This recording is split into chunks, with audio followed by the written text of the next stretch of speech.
अस्सलाम वालेकुम my YouTube family. Hopefully सब खैरियत से होंगे। मैं भी बिल्कुल ही खैरियत से हूँ। और आज हम बना रहे हैं बहुत ही मज़ेदार आलू गोश्त, जो कि हर घर में ही बनता है। बहुत ही सिंपल, बहुत ही मज़ेदार रेसिपी है। अपना अंदाज़ आपके साथ शेयर कर रही हूँ, तो जल्दी से बढ़ते अपनी इस मज़ेदार सी रेसिपी की तरफ। तो यहाँ मैंने एक कढ़ाई में तेल ले लिया है। जब तेल गर्म हो जाए तो मैंने इसमें शामिल कर दिया अदरक लहसुन का पेस्ट।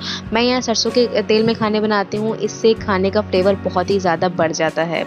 तो यहाँ जब तेल अच्छे से पक जाए तो इसमें शामिल कर दें अदरक लहसुन का पेस्ट। और अदरक लहसुन के पेस्ट को अच्छे से सौते कर लें।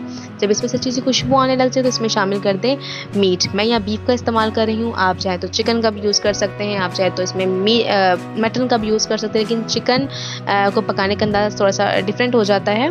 तो खैर अभी तो हम यहाँ पे इसे अच्छे से कुक करेंगे, यानी कि गोश्त को अच्छे से गलाएंगे। तो यहाँ पे तकरीबन हमने इसको अच्छे से मिक्स कर लिया है। और अब मैं इसमें शामिल करूँगी पानी। पानी इतना शामिल करना है जिसमें हमारा मीट जो है वो अच्छे से कुक हो जाए। और साथ ही मैंने इसमें शामिल कर दिए हैं प्याज।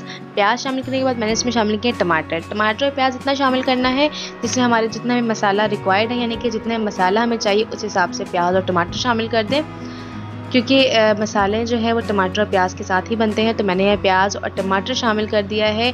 और अब मैं इसमें शामिल करूँगी कुछ मसाले,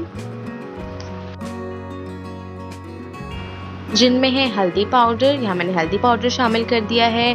और साथ ही मैं इसमें शामिल करूँगी ज़ीरा पाउडर। सब कुछ अपने टेस्ट के अकॉर्डिंग आप शामिल कर दें। यहाँ पे कोई मैं क्वांटिटी नहीं बता रही हूँ, बस यहाँ आपने अपने अंदाजे से सब कुछ शामिल करना है जितना आप बना रहे हैं। और साथ ही मैं इसमें शामिल किया है रेड चिली पाउडर। और इसमें शामिल करेंगे नमक टेस्ट के अकॉर्डिंग। और तमाम चीज़ों को बहुत ही अच्छे से मिक्स कर लेंगे। और अब हमने इसे कुक होने देना है ढक के मीडियम टू लो फ्लेम पे। मैं यहाँ पे तकरीबन इसे आधा घंटा कुक होने दूंगी। उसके बाद मैं इसे चेक करूँगी, अगर गोश्त ना गला तो इसे मज़ीद मैं टाइमिंग दे दूँगी। तो यहाँ पे आप देख सकते हैं कि गोश्त जो है बहुत ही अच्छे से कुक हो रहा है। और इसे कुक करते हुए मुझे तकरीबन अभी 30 से 35 मिनट हो चुके हैं। फिर मुझे महसूस हुआ कि अभी गोश्त सही से नहीं गला है, तो मैंने तकरीबन इसे 15 मिनट और दे दिए। तकरीबन मुझे 40 से 45 मिनट लगा है गोश्त को बहुत ही अच्छे से कुक करने में, क्योंकि मैं यहाँ पे प्रेशर कुकर का इस्तेमाल नहीं कर रही हूँ, तो मुझे यहाँ पे थोड़ा टाइम ज़्यादा लग गया है। तो खैर अब जो है ये बहुत ही अच्छे से गल चुका है गोश्त। तो अब इसकी हमने करनी है भुनाई बहुत ही अच्छे से। तो यहाँ पे फ्लेम मैंने अब हाई कर दी है ताकि पानी अच्छे से खुश्क हो जाए और अच्छे से भुनाई हो जाए मसालों की। तो आप यहाँ देख सकते हैं हाई फ्लेम पे मैंने बहुत ही अच्छे से इसे कुक किया है। और पानी बिल्कुल खुश्क हो चुका है और तेल भी ऊपर आने लग गया, यानी कि मसाले जो है वो अच्छे से भुन रहे हैं। तो इस स्टेज पे मैं इसमें शामिल कर दूंगी आलू। आलू को मैंने काट के अच्छे से वॉश कर लिया था।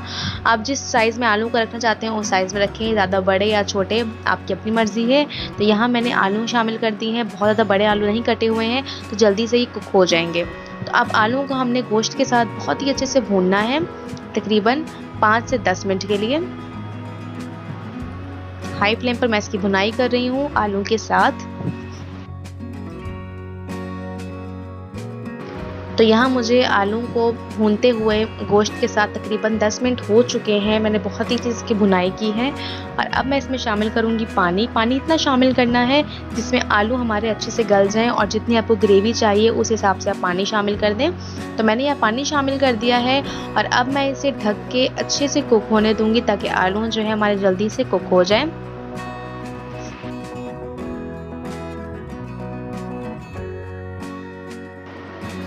तो यहाँ 10 से 15 मिनट तक कुक करने के बाद आप देख सकते हैं कि पानी बिल्कुल खुश्क हो चुका है और आलू भी हमारे अच्छे से गल चुके हैं।